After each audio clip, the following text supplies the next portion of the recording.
ఇవాళ trending subject కాబట్టి. But సమాజానికి అవసరమైన మిగతా సబ్జెక్టులు చాలా ఉన్నాయండి. బట్ మొత్తం సొసైటీ అంతా ఇస్ లుకింగ్ టువర్డ్స్ దిస్. ఎందుకంటే కల్చరల్ ఆస్పెక్ట్ ఇది. Emotional aspect. మహిళలకి సంబంధించింది కాబట్టి. శివాజీ గారు మా ఉద్యమ సహచరుడు ఇంతకుముందు కలిసి పనిచేసాం. ప్రత్యేక హోదా కోసం. సరే కొన్నాళ్ళు వాటెవర్. ఆయన మాట్లాడిన దాంట్లో 2 పదజాలాలు ఏదైతే ఉన్నాయో చాలా దుర్మార్గమైన పదజాలాలు. దరిద్రపు డాష్ డాష్ అని మాట్లాడారు ఆయన. Absolute wrong. ఆ 2 పదాలు నేను తప్పు మాట్లాడిన ఒప్పుకున్నారు. But absolutely no second thought మాట్లాడకుండా 2 సెకండ్ థాట్. రెండో విషయాలు నైతికంగా మీరు నేను ఏం మాట్లాడుకున్నా సరే రేపొద్దున నువ్వెవడగురా మోరల్ వాల్యూస్ చెప్పడానికి అంటారు. ఇది దేశం మందే. ధర్మం, సంస్కృతి, మహిళలను గౌరవించే ఒక పద్ధతుల నుంచి ఆధ్యాత్మికత అనేది ప్రపంచం ఏ దేశాల్లో చెప్తుంటే లేని ఒక గొప్ప భావం నుంచి మన సాంప్రదాయం, మన సంస్కృతి, మన జీవన విధానం ఇది. అందుకని పాశ్చాత్య సంస్కృతి నుంచి మంచి తీసుకోవడం తప్పులేదండి. శివాజీ గారు మాట్లాడిన దాంట్లో ఆ 2 పద్యాలం. రెండోది సినిమా హీరోయిన్లు అన్నారు, సామాన్య మహిళలు అనలేదు. అది నా ఇష్టం. సినిమా హీరోలు నాకు అర్థం కాదండి. ఇవాళ మీరు సినిమాలు తీసుకోండి. నా చిన్నప్పుడు మంజులు గారి దగ్గర నుంచి ఇప్పుడు వరకు మీరు తీసుకుంటే 90 సినిమాల్లో నువ్వు 100కి 90 సినిమాల్లో అసభ్యత లేకుండా ఉందా? క్లీనేజ్ ఇవన్నీ లేకుండా ఉన్నాయా? అసలు సమాజాన్ని పాడు చేస్తున్న దాంట్లో ముఖ్య పాత్ర పోషించేదే ఈ సినిమా అండి అన్నదానికి వీళ్ళందరూ ఏకమైపోతారు ఇప్పుడు నా మీద. ఒకనాటి అభ్యుదయం పక్కన పెట్టి ఇప్పుడు కాదు రాసిన వాళ్ళు కూడా మన పాపం చిరంజీవి గారిని ఏమేమి ఇలా కప్పుకుంటా అన్ని సినిమా సాంగ్ కూడా వచ్చింది చూశారు కదా. ఫస్ట్ ఇప్పుడు ఆయన మీద కూడా పడుతున్నారా ప్రకాష్ రాజ్ గారు, నాగబాబు గారు? చాలా క్లియర్గా ఉంది. అంటే మనం ఏంటంటే ఈ సినిమాల గురించి మనం ఎక్కువగా ఎందుకు I'm hang my own reservations అండి. అందుకే సినిమా ఫీల్డ్ నాకు టచ్ లేదు అనుకోవద్దు. కొండవీటి సింహం నుంచి అనేక సినిమాలు రైట్స్ మా ఫాదర్ రైట్స్ ఓనర్స్ ఉన్నారు. ఎగ్జిబిటర్స్గా ఈ 2 రాష్ట్రాలు ముఖ్యమైన అతిపెద్ద థియేటర్లో ఒకప్పుడు భాగస్వామిగా కూడా ఉన్నాం. సినిమాలు కొనటం మా పాలకొల్లు. అది కూడా కాకుండా సినిమాలకు కళలకు పుట్టినలే పాలకొల్లండి. మిత్రులు పెద్దలు కీస్టేషన్ దాసనారాయణరావు గారు, కోటి రామకృష్ణ గారు, రేలంగి నరసింహరావు గారు, పిన్సిటి రవిరాజు గారు, ఎస్ఎస్ రవిచంద్ర గారు, రాంబాబు గారు. ఆయనైతే మా హాస్పిటల్ని పుట్టాడు. మా అమ్మగారు first aid doctor west Godavari. అందుకని చెప్తున్నాను బాగా పరిచయం ఉంది కాబట్టి. పైగా నేను సినిమాల్లో కాకపోయినా నాటక రంగంలో ఆటలో నేను కూడా ఉన్నాను, అవార్డులు తీసుకున్నాను. సంబంధం ఉంది కాబట్టి మాట్లాడుతున్నానండి.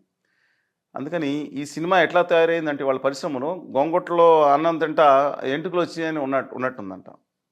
ఇవాళ మూఢనమ్మకాలు పెంచడం, దుర్మార్గ విధానాలు పెంచడం, ఇవాళ క్యారెక్టర్స్ని ఈ సమాజంలో పాడైపోయిన 2 ముఖ్యమైన క్యారెక్టర్స్ ఉంటే ఒక తండ్రి, నేను టాపిక్ డైవర్ట్ అవ్వట్లేదు పవన్ గారు. రెండో క్యారెక్టర్ గురువు. గురువు అంటే మా మాస్టర్కి ఒక పిలక పెట్టి దాన్ని లాగి ఇవాళ వాళ్ళని హేళన చేస్తే ఒక హీరో వర్షిప్ కింద చూపించిన దాంట్లో ముఖ్యమైన పాత్ర సినిమాలు. దాంట్లో హీరోయిన్లు కూడా ఉన్నారు. దాని గురించి ఎవరు మాట్లాడరు.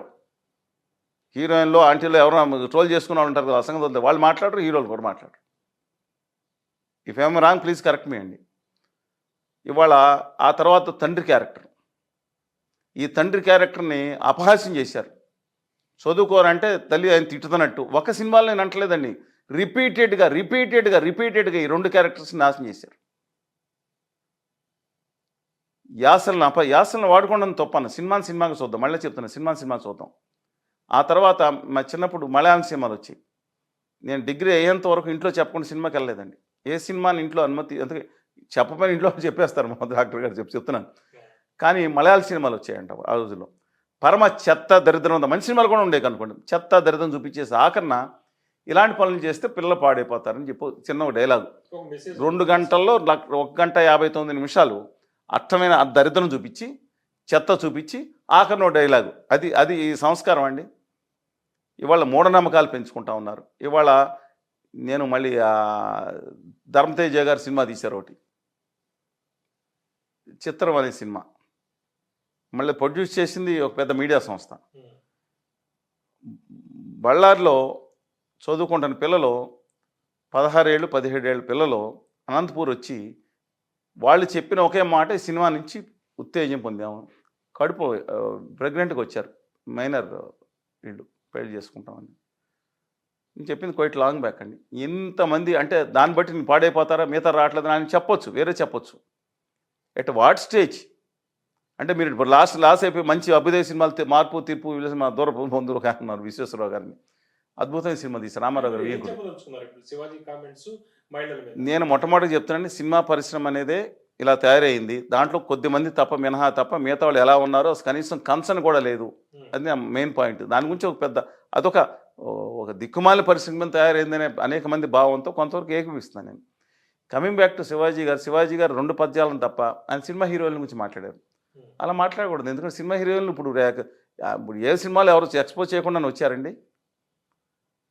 కానీ సమాజం గురించి వాళ్ళని చూసి సమాజం చెడిపోయే అవకాశం ఉందండి. ఎందుకంటే మేము మోరల్ పోలీసింగ్ అని నేను మాట్లాడుతున్నాను. ముప్పాళ్ళ రంగనాయకమ్మ గారిని పిలవండి, పిఎస్ఓ మన సంజయ్ గారిని పిలవండి, వాళ్ళందరూ అభిప్రాయం ఎందుకు తీసుకుంటలేదు? పాశ్చాత్య నాగరికత బట్టి శృంఖలత్వాన్ని పెంచి పోషించొద్దనే వాళ్ళు చెప్తున్నారు. ఎవరి శరీరం వాళ్ళ ఇష్టం మళ్ళీ చెప్తున్నారండి. మీ శరీరం మీ ఇష్టమే. ఇప్పుడు ఆయన ఉన్నాడు, కెమెరామ్యాన్ ఉన్నాడు, ఆయన శరీరం ఆయన ఇష్టమే. ఆయన గర్ల్ ఫ్రెండ్తో కూర్చుని రోడ్ల మీద తిరుగుతాను అన్ని ఒక గోచి పెట్టుకుని వాళ్ళు గోచి పెట్టి తిరుగుతాను ఒప్పుకుంటారా? సమాజం ఒప్పుకుంటుందా? లేకపోతే చట్టాన్ని కూడా ధిక్కరిస్తారా మీరు? అంటే ఏది అసభ్యత ఎవరో మీరు తేల్చడానికి, కానీ చట్టంలో ఉందా ఏది అసభ్యత అనేది? ఇండిసెంట్ ప్రవర్తన ఉంది కదా, చట్టంలో ఉంది కదా. అంటే సినిమాలకు మాత్రం ఎగ్జామ్షన్ అండి. ఈ సినిమాలు చూసి ఒకప్పుడు మళ్ళీ చెప్తున్నాను నేను, వాళ్ళు ఏమని అనుకోండి, నేను మోరల్ పోలీసింగ్ చేయట్లేదు, కానీ ఈ సభ్యతకి అసభ్యతకి గీత సన్నదే ఉంది. స్వీయ విచక్షణాధికారం ఉండాలి. ఎవరికి ఉందండి? వీళ్ళకు ఉందా? శివాజీ ఇప్పుడు క్షమాపణ చెప్పుకునే పరిస్థితి ఎందుకు వచ్చింది? ఎందుకంటే ఆయన సినిమాల్లో ఉన్నారు. మానవ హక్కుల మహిళా సంఘం దాని మీద నోటీస్ ఇవ్వడం జరిగింది. మహిళా కమిషన్ మహిళా హక్కుల సంఘాలు కొంతమంది మాట్లాడి మహిళా కమిషన్ కూడా వెళ్ళి సమాధానం ఇవ్వాల్సిన పరిస్థితి వచ్చింది. రేపొద్దున ఆయన దండోరా ఆయన సినిమాని రిలీజ్ అండి ఫంక్షన్, దాన్ని బ్యాన్ చేయమని, తన వల్ల ఇంకొక ప్రొడ్యూసర్కి నష్టం కాకూడదని నెంబర్ ఆఫ్ ఇష్యూస్ ఉంటాయి. బట్ ఆయన అన్న పదజాలను 2 తప్పేనా అని తెలుసు కాబట్టి సమాపణ చెప్పారు. ఉద్దేశం 2 ఖచ్చితంగా తప్పేనండి.